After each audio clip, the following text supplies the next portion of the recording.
চলছে ও তার ডুবন গছটা শুন বড় বড় তা বড়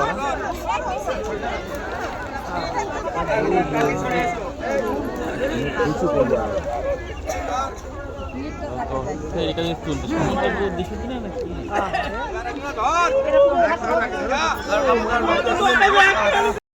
জমি সংক্রান্ত বিবাদের জেরে দাদাকে পিটিয়ে খুনের অভিযোগ তার ভাইয়ের বিরুদ্ধে।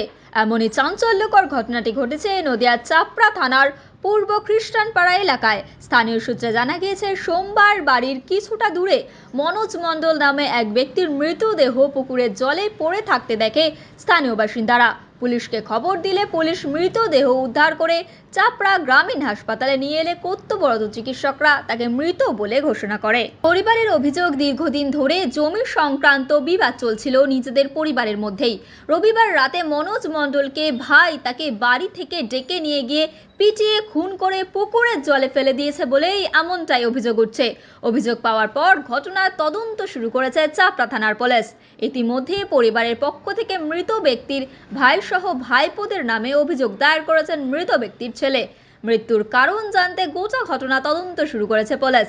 যদিও ওই বিষয়ে কৃষ্ণনগর পুলিশ জেলার চাপড়া থানার পুলিশ জানিয়েছেন, জলাশয় থেকে একটি মৃতদেহ উদ্ধার হয়েছে।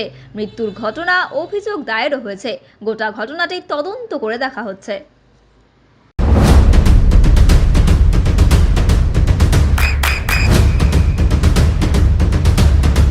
বৃষ্টিতে স্বস্তি। বৃষ্টি অ্যাকোয়া বিশুদ্ধ পানীয় জল। ঘটনা বলতে আমার বাবা প্রত্যেকদিন রাত 9টা, 9:30, 10টার সময় বাড়ি ফেরে। ঠিক আছে, কালকেও ফিরেছিল 9:30, 10টার সময়। তা আমার বাড়ির পাশেই প্রতিবেশী একটা আমাদের দাদু সম্পর্কে হয়, সে মারা গেছে। হ্যাঁ, তা সেখানে ছিল। তারপরে আমরা জানছি সেখানে আছে। তারপরে বাড়ি এসে 10টার সময় এসে বাড়িতে দেখা করে আবার বার হয়েছিল। তারপরে আমরা একটু রাত 11টার দিকে একটু খোঁজাখুঁজি করেছি, কিন্তু পাইনি। তারপরে আমি সকালবেলায় আমার একটা কারখানায় ঝুড়ি রাখা ছিল, সেটা আনতে গিয়ে আমার সন্দেহবশত আমার বাবার লাইট দেখছি রাস্তার ধারে পড়ে আছে।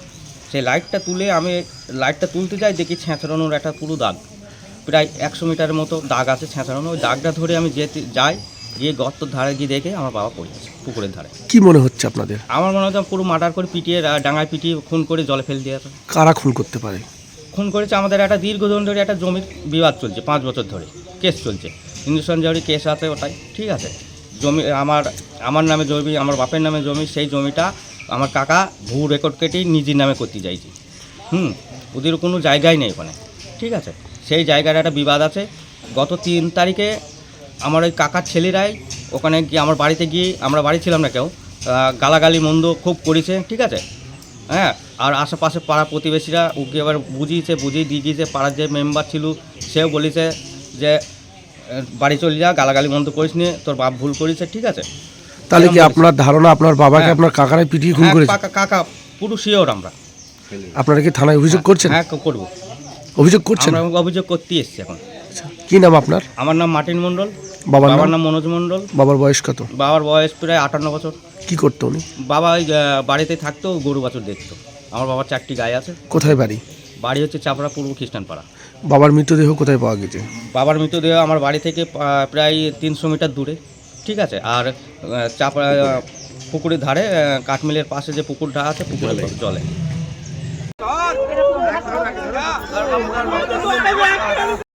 জমি সংক্রান্ত বিবাদের জেরে দাদাকে পিটিয়ে খুনের অভিযোগ তার ভাইয়ের বিরুদ্ধে। এমনই চাঞ্চল্যকর ঘটনাটি ঘটেছে নদিয়ার চাপড়া থানার পূর্ব খ্রিস্টানপাড়া এলাকায়। স্থানীয় সূত্রে জানা গিয়েছে, সোমবার বাড়ির কিছুটা দূরে মনোজ মণ্ডল নামে এক ব্যক্তির মৃতদেহ পুকুরের জলে পড়ে থাকতে দেখে স্থানীয় বাসিন্দারা। পুলিশকে খবর দিলে পুলিশ মৃতদেহ উদ্ধার করে চাপড়া গ্রামীণ হাসপাতালে নিয়ে এলে কর্তব্যরত চিকিৎসকরা তাকে মৃত বলে ঘোষণা করে। পরিবারের অভিযোগ, দীর্ঘদিন ধরে জমি সংক্রান্ত বিবাদ চলছিল নিজেদের পরিবারের মধ্যেই।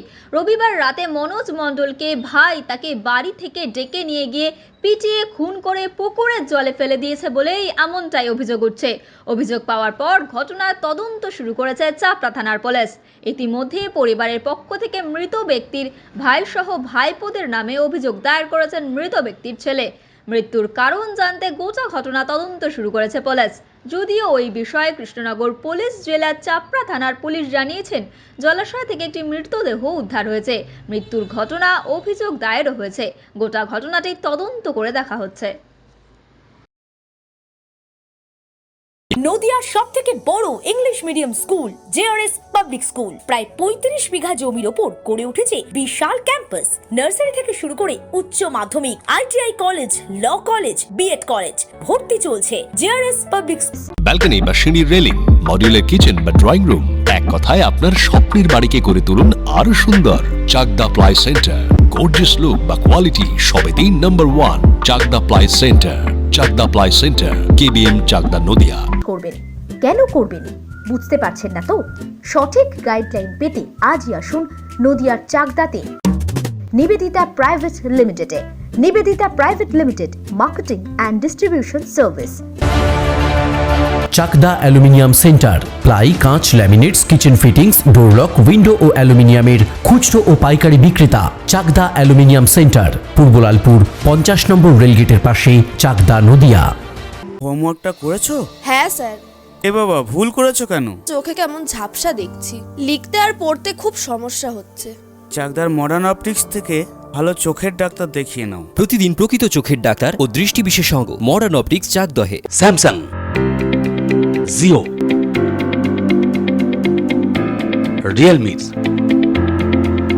নদিয়ার একমাত্র অথরাইজড ডিস্ট্রিবিউটর ঘোষ কমিউনিকেশন, থানার মোড়, চাকদা।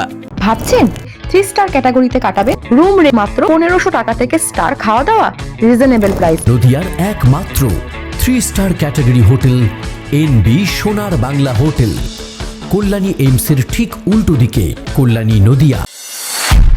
নদিয়া জেলার সবথেকে বড় বিল্ডার্স চাকদার মা মনসা বিল্ডার্স, রড ও সিমেন্টের পাইকারি ও খুচরো বিক্রেতা। মা মনসা বিল্ডার্স, পদ্মবিলা, চাকদা, নদিয়া।